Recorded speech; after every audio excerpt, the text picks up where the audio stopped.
you? I'm good, and yourself? I'm good.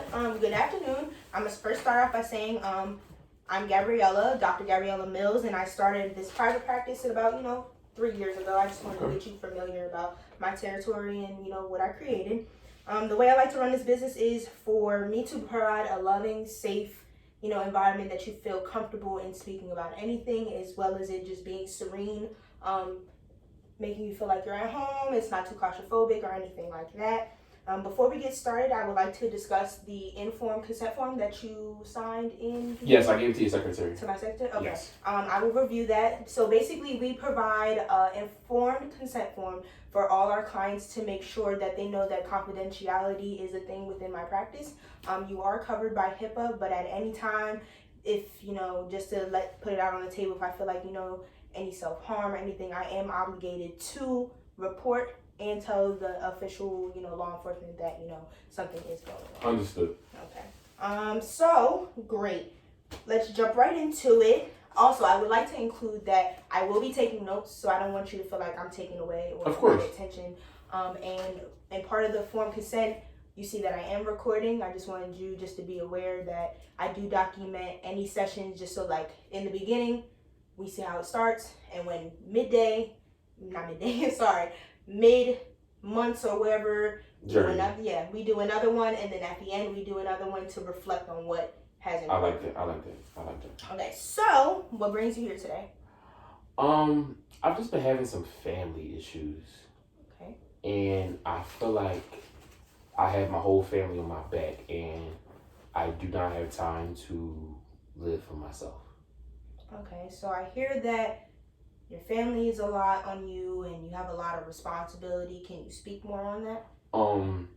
Well, I'm the middle child of 9. Ooh. I have 3 above me, 4 above me, 3 above me, and I love them dearly. Like, I'm very, very close to them all, but they can't aid in what needs to be aided anyway. Like, my mother now takes care of 5 small children who are my older brother's children. And it becomes a lot. And, I think anybody, I don't know, I'm sure you can relate. At a point in time, you start taking care of your mom. Like, she took care of you at first, and then it switches over. My mom is very, very needy. And she doesn't force me to do anything. But, when you have a good bond and you love her, you feel compelled to do it. So running errands, grocery store, feeding, school, help, behavior, all that, on top of just the mental health of them all. I'm the mental health rock of my family, so it just becomes a lot. So I'm trying to figure out how I manage that with my life and when I'm managing my own life. Okay, so I hear that, school is a factor in having to take her around and just your personal life. Do you feel like that's hindered by so much responsibility that's taken on by your family? Of course. In what ways? I don't do certain things because of my family. Like, because granted, I only have a desktop. Okay. I only have a desktop, so it's not portable, really. But, so I don't go over there as much, but when I talk to her and I hear how stressed she is and stuff, I'll stop what I'm doing, go over there immediately. I'm actually going to rush over there as soon as I'm done with you. So I can't really enjoy my session with you, and it's just like, I feel like I had to because I'm the only one. If it's not me, then who else? So, when it comes to self-reflection and self-care, how do you take a part of that? See, my thing is, and I have to learn, I feel like my self-care is something I'm tapping into, but my self-care is their care. So when I know they're taken care of, I'm taken care of. Which, kind of doesn't make sense in a way, but they are my priority. Everything I do is for them. Everything I work so hard for is basically, it's for me too, of course, but it's for them. I try to make myself as great as possible so they can mirror that and they can be great. Because they don't have no role models. Do you feel like you get enjoyment out of it, or does that feel like it causes more stress and more anxiety and less sleep? Because I can see, you're a little irritable. Do you feel like that's another weight, or is there more to the situation as to why, See, I do get joy out of it sometimes, but it's the after effect. Like, okay, like my mom will text me and go like, like she'll go, thank you so much. I really appreciate you for coming through. And it's like, of course that feels good, but I would have much rather relaxed. Or I would have much rather went out with my friends. Or did the homework I don't even want to do, but it needs to be done. So it has its pros and cons to it. Is there anything that's, lacking in your life that you wish to bring a part of it? Me. I feel like I live for everyone else. I feel like I seldom take time for myself and do what I want to do. And I don't even, and then I feel like no one else not necessarily cares, but like no one offers me like, hey, let me just take you out. Like, I want you, even if you driving, I want to take you out on a day. I want you to do nothing for me. Like, I'm just here for you. I want to cater to you. So, that's so, because honestly, if I'm not working, I'm doing schoolwork. If I'm not doing schoolwork, I'm doing family work. So what I'm hearing is that you have a lack of, for better words,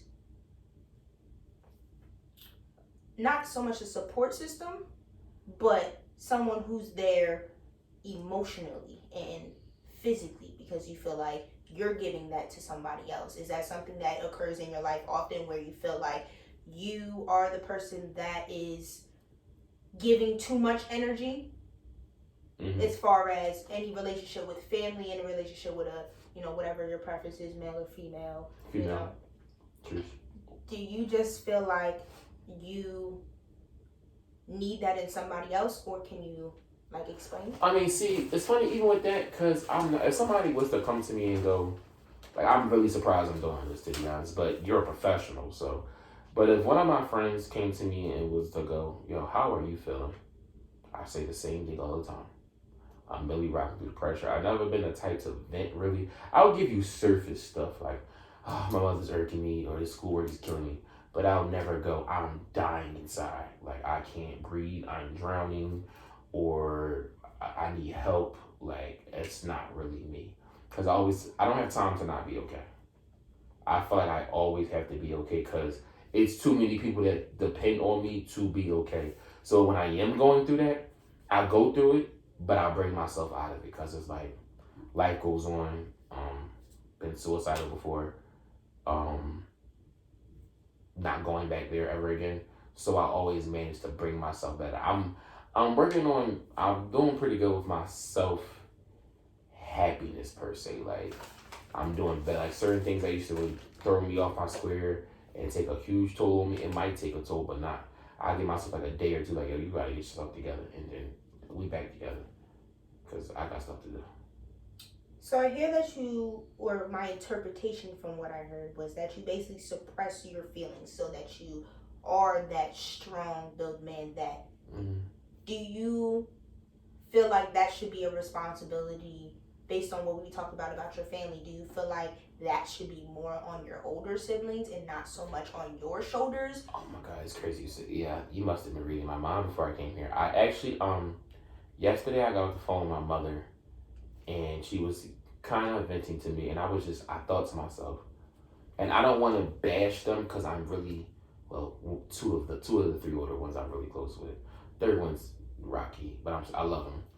I don't want to bash them, and I don't want to judge them, but I just feel like everything is on me, like I was saying, and emotionally, physically, per se, and I can't go to them for nothing, and they can't help with nothing. Like, they don't have vehicles. They can't go run to the store with my mother. They can't take my mother to a doctor's appointment. They don't have houses, so they can't give my mother a break with my nieces and nephews. The one whose kids they are, they all live in the same house, my grandmother's house. So I love them dearly, but they good for nothing, to be honest. I sense a little bit of a hostility. I think that's because ever since yesterday, I believe it, because it's just like, because look at this, I'm 22, I'm in school, I work a full-time job, a pretty good job at that. No, very good job. I'm the youngest person at my entire job, like the company. And I take care of myself. I don't ask for nothing. Like, I pay my credit cards, car notes, gas, food. It's all on me. And I still take care of others when need be. Like, it's been times my mother, I need X amount of dollars. There you go. Can you watch? Here I come. Can you take? Here I come. Here I come. They can't do that, and it's just like, why not? Y'all are the older. Like, I need a break. Why? I just feel like they should be in predicament in situations where y'all can help. Cause God willing, when I'm their age, I help a lot now. When I'm their age, 9 times out of 10, they'll be living with me. So it's just like, if I'm gonna be like that when I'm y'all age, what's stopping y'all from being that? Like, y'all are my older siblings by age, but y'all are not my older siblings by, I guess, like, what, responsibility. Because granted, one of them don't take care of none of his kids, because my mother does, and we do, me and my younger siblings. The other 2 each had 1 child, but you got 1 child. Mm-hmm. She got 5, and I help with 5 too. You should be able to, because like this weekend, on my days off, I'm going to take 2 of them, or 3 of my nieces and nephews, and like, they'll stay with me for a couple of days. You get a break and try to take care of yourself. They can't do that.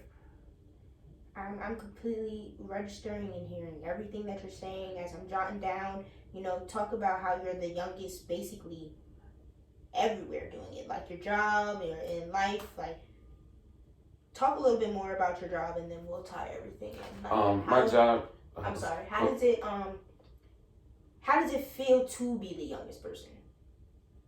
It felt good because it's like I'm working with people 30s, 40s, 50s, 60s, 70s, and I'm doing no shade, of course, not disrespecting them. I'm doing the same thing they doing.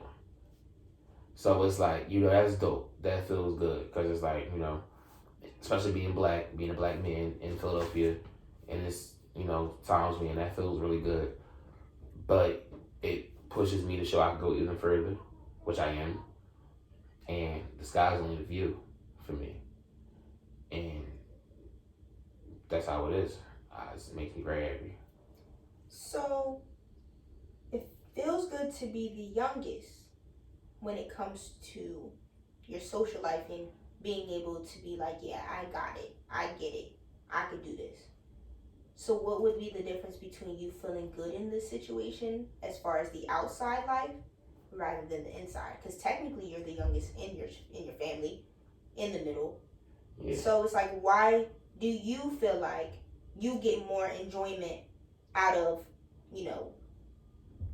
being the youngest somewhere else? And is it tying into like not having responsibility? Because you say you have a good job, you still have responsibility. So what's the difference? Because that's being the youngest doing something good.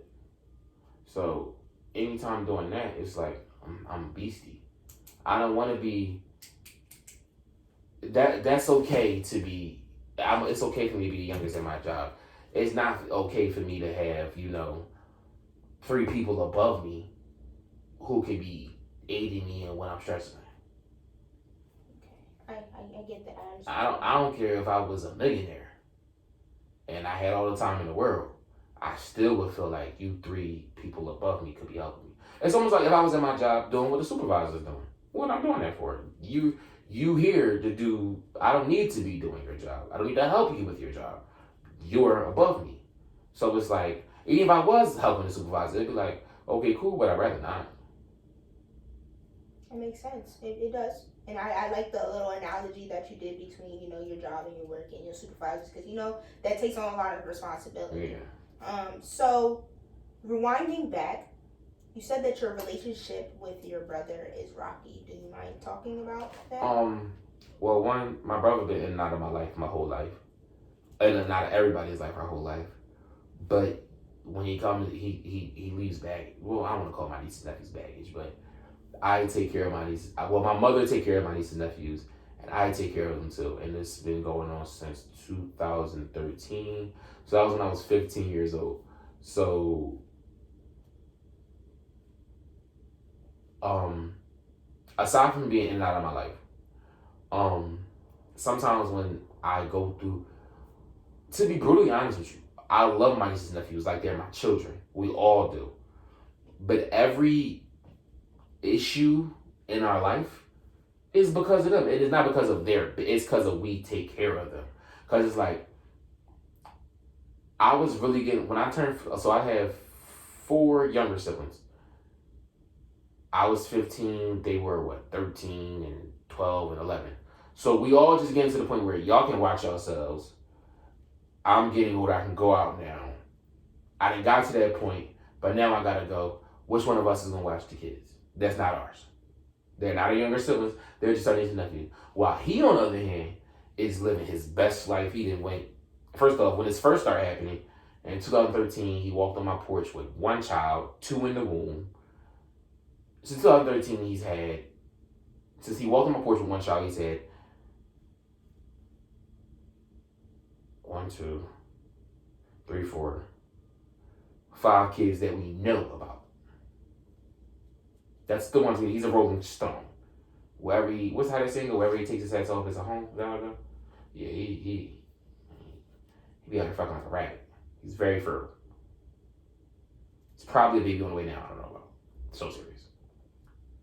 My first niece, who's 10 now, 11 now, we didn't know about her. The baby mom ran into my mom at the nail salon.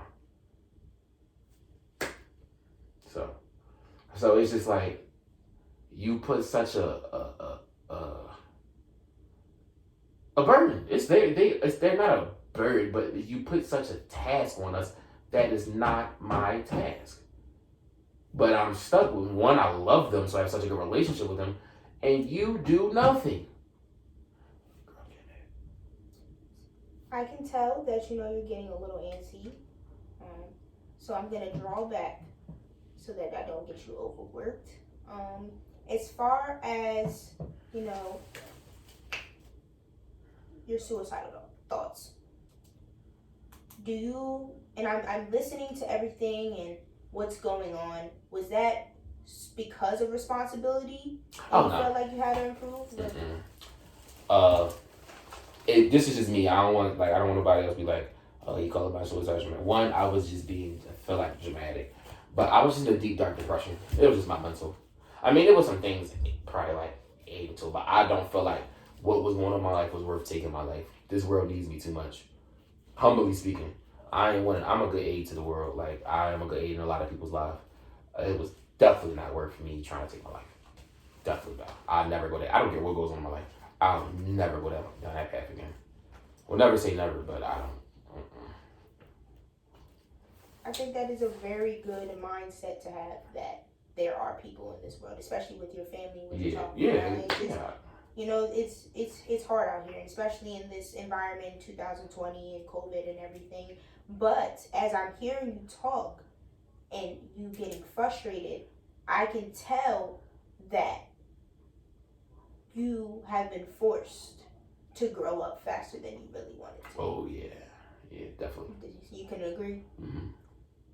So the fact that you have grown up and you're still trying to be that man is something that is making you think like, is this really the life I want to live in the future? Because you already have that responsibility on you. Yeah, and it's funny, like sometimes, like I want kids, but then sometimes every certain days I'll be like, what I need kids for? I already did a show. And I'm 22. The youngest is 4, 5.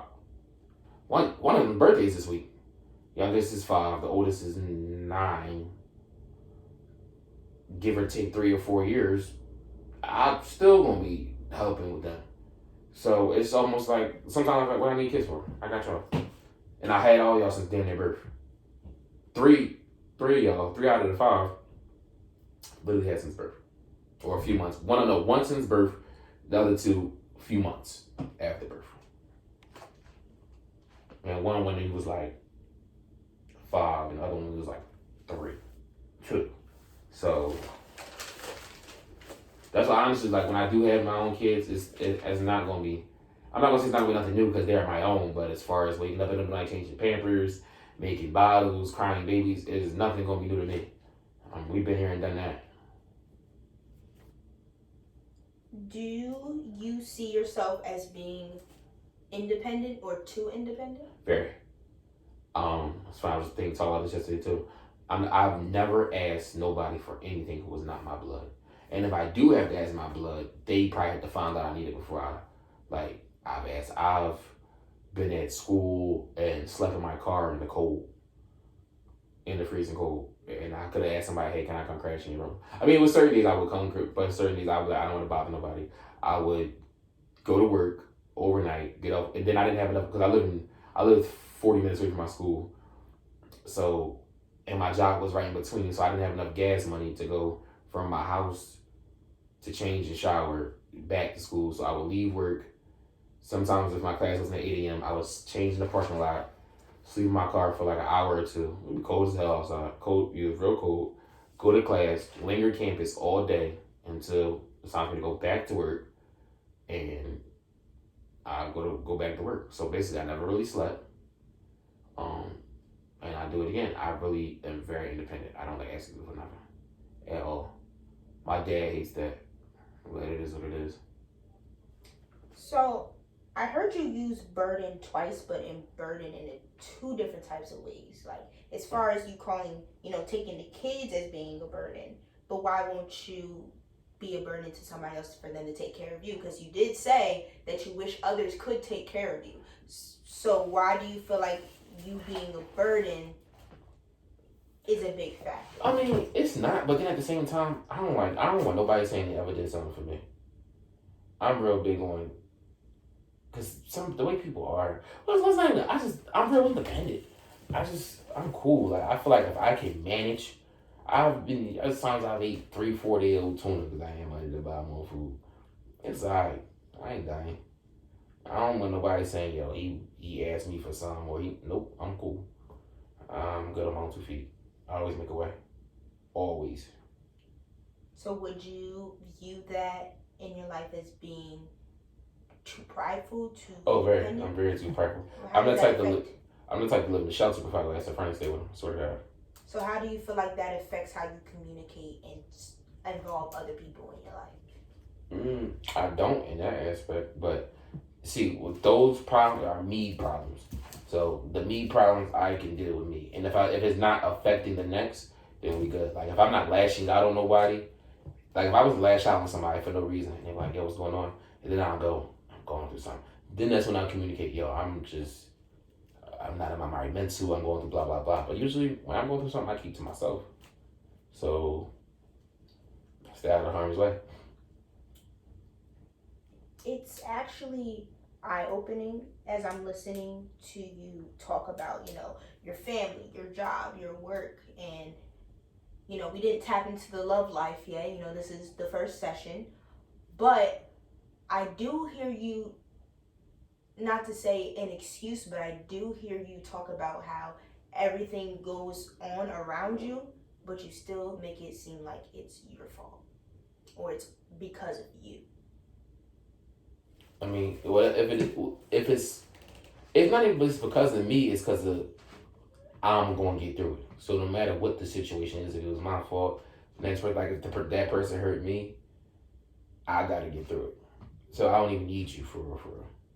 I'm real big on, I believe in self-happiness. I'm always in charge of my own happiness. So you can come over here and smack me right now and never apologize for it. I'm going to be bothered for a little bit, but I'm going to have to get over that. Because that's on me. Because I can't dwell on it too much. Now, would an apology be nice? It would be great. But if it don't, hey. Apology will probably make me get over it easier. That's 100%. But it's not something I am yearning for.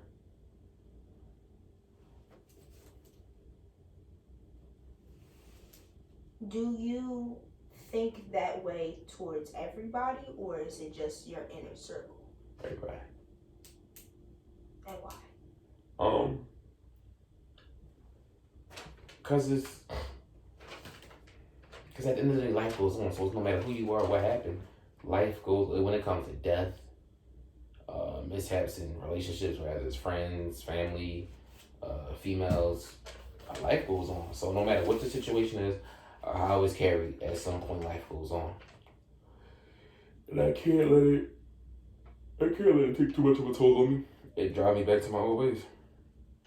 I dwell on it, I think about it for a little bit. Give me 2 days. And then I'm like, all right, that was cool too. So moving forward, with, you know, everything that you're trying to tackle in life and with your family, what are some needs that you would like to be a part? Like something that you feel like needs to happen in order for things to change. Gotta get away from my family. I cannot be in the same area as my family. There's no way in the world. And I have to start taking care of me more. Like making myself up. I need to prioritize myself the way I prioritize other people. When I tell you I give people my last, that needs to stop. I need to stop being such a yes man. And I'm working a little better when I like this. Just this past week, like my mother, you know, got on my nerves a little bit, and I was finally like, yeah, you know, you and I need a little break. So usually I'm at her beck and call. I ain't even take her to get Thanksgiving dinner. And, you know, it's time for some me time.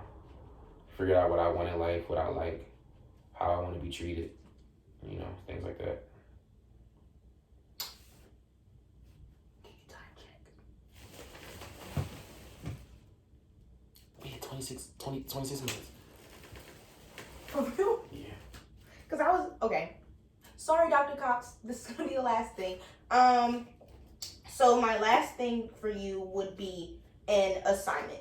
It's not getting graded. It's not doing anything. Okay. So based off your needs, I deal with music therapy. I would really like for you to find a song that you feel like relates to at least one topic that we talked about today. Jot down some lyrics that you feel like relate to you, and then we'll talk about that as well. Also, when it comes to your needs, getting away from family, that's not something that we can focus on right now.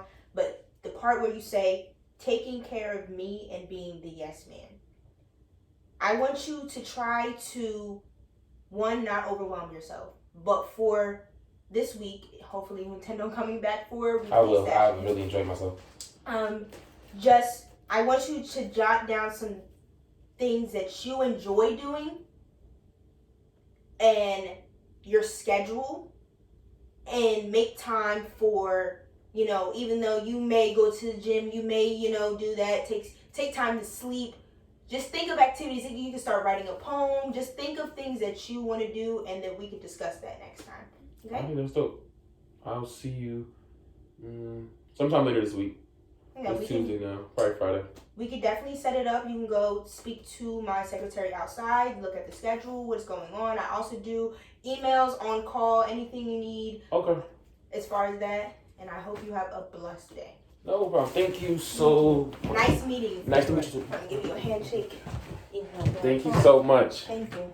COVID.